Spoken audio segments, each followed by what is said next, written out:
NBC's Mike Memoli is in Wilmington, Delaware, with more on President-elect Biden's plans moving forward. So, Mike, we've gotten some reporting out there about the executive orders that he plans on issuing in the first days of his administration, acknowledging that working with a divided Congress, a Republican Senate, is going to be more difficult for this vice president, even if he is somebody that is used to building bridges. Yeah, that's absolutely right, Katie. I mean, if you remember back to the Democratic primaries, there was one candidate in the race who was famous for having a plan for everything, right? That was Senator Elizabeth Warren. And Joe Biden, by contrast, was running often on a much broader theme, this idea of restoring the soul of the nation, pledging to unite the country. That what really often got lost was that his campaign throughout the course of the primaries and into the general election released dreams of policy position papers that included a lot of details about things he would do, both attempt to do legislatively and through executive action throughout his early months in office that I think are now coming to light. The transition team is now working hand in hand with the campaign policy team to develop an action plan for this.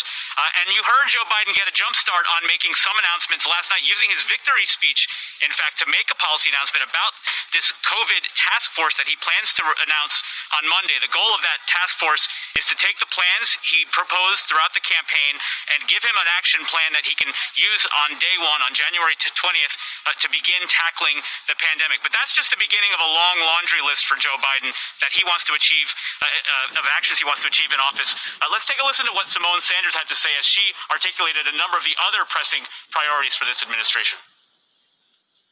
Joe Biden has noted that there are a number of things that we need to tackle and do and that we'll need to start on day one. Yes, that includes addressing the climate crisis. Yes, that includes in his 100-day strategy, building on the success of the Obama-Biden administration's 21st Century Task Force on Policing, tackling the virus. On Monday, we will announce this, the COVID task force, if you will, that will operationalize the Biden-Harris campaign plan to address COVID into a plan that the government can use. So what I can tell you right now today is that Joe Biden is going to make good on his promises on the campaign trail.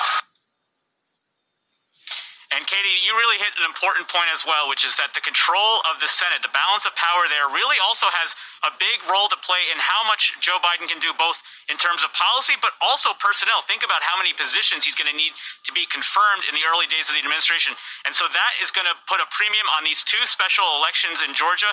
And one of the questions we have for the campaign is just how aggressively will we see both the president-elect, the vice president-elect, and the range of Democratic surrogates who helped put him in office campaign in Georgia with the idea of helping enact a Biden agenda. They need both of those seats in Georgia in order to regain control in a Democratic Senate, and have Kamala Harris be the tiebreaker. NBC's Mike Memoli in Wilmington, Delaware. Thank you so much for joining us. Hey there, I'm Chris Hayes from MSNBC. Thanks for watching MSNBC. All right, shalom. First, let's start by saying all praise to Yahweh by Shem Shai, by Shem Josh, double honors to the elders and apostles that we will, and salutations to the brothers that's doing the truth and sincerity. Now, as you can see, they already announcing that, or Biden already announced that we got a plan for this whole COVID-19 situation, because ultimately that has been the agenda to lock everybody down, and push for this new world order. And everybody thinking it's something good. Trump, was holding back on it, and stuff of that nature. But really, in all, this was all a plan of the elites. Even Biden being put in office was a plan of the elites. Oops, lucky.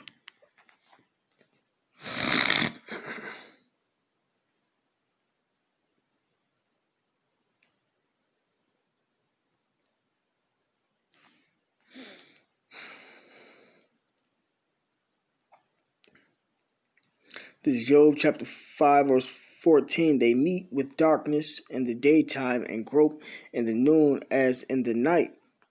Right, and all that's saying is that these elites, they be having their secret councils, and then they bring them to pass, is what you're seeing right now, man. They meet with darkness in the daytime, secret council, man. You know, they have to push forward their agenda, man, which is ultimately Yahweh Shemel Shai's agenda.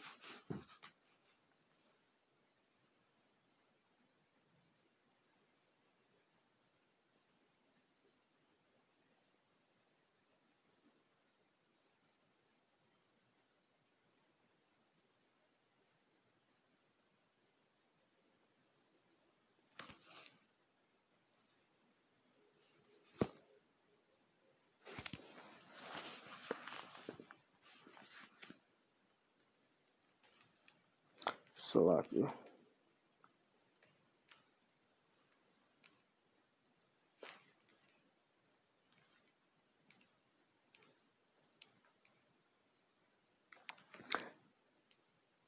This is 2nd Ezra chapter 15, verse 49. I will send plagues upon thee, widowhood, poverty, famine, sword, and pestilence, to waste thy houses with destruction and death. Right, so it's ultimately the agenda of Yahweh by Shema Shai, man. You know, the Lord is using Esau to push it. And, you know, if you know and you listening and watching, you'll know what they're speaking on, because COVID-19 isn't the only thing that's going to be pushed out, man. It's going to be whether they turn COVID-19 up, or push out something that's going to be a whole lot worse.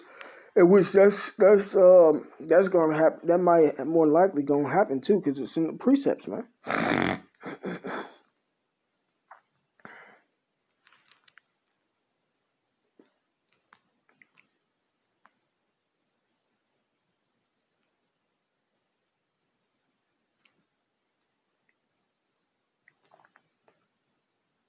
This Psalm chapter 91, verse 5, it says, Thou shalt not be afraid for the terror by night, nor for the arrow that flieth by day, nor for the pestilence that walketh in darkness, nor for the destruction that wasteth at noonday. And that pestilence and darkness talking about things like the COVID-19, but it's going to be more diseases that's going to be pushed out on a worse than the COVID-19. It says, 1,000 shall fall at thy side, and 10,000 at thy right hand, but it shall not come nigh thee. Right, man. So what can kill a whole bunch of people off, man? A pestilence can kill a whole bunch of people off, man, just as well as the famines that the scriptures speak about, man. But, you know, just to keep it in on topic, a pestilence, man. But it's all of the Lord's agenda, man. The Lord's just using Esau to push his agenda, and, you know, them saying they got a plan and they're going to push their plan.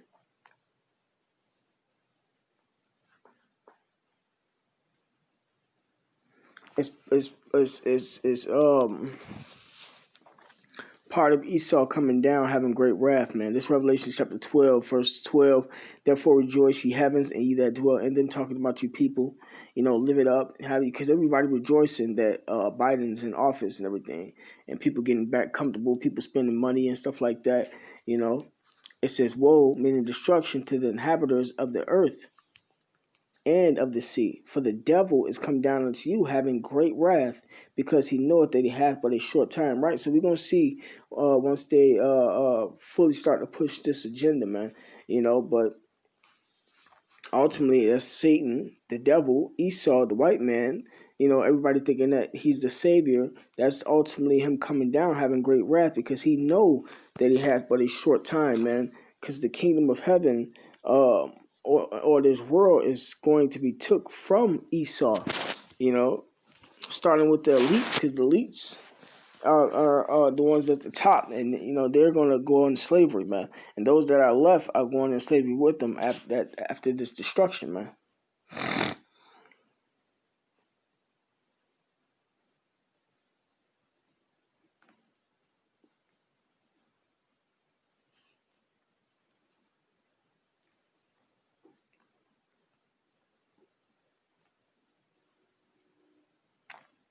The 2nd Ezra chapter 6, verse 6, it says, Then did I consider these things, and they all were made through me alone, and through none other. By me also they shall be ended, and by none other. Then answered I and said, what shall be the parting asunder of the times? And when shall be the end of the first, which means end of the first world, which is Esau's kingdom, Esau's heaven, and the beginning of it that followeth, which represents the 12 tribes of Israel, the kingdom of heaven, ruling and rulership, Salakia. And he said unto me, from Abraham unto Isaac, when Jacob and Esau were born of him, Jacob's hand held first the hill of Esau. For Esau is the end of the world, and Jacob is the beginning of it that followeth.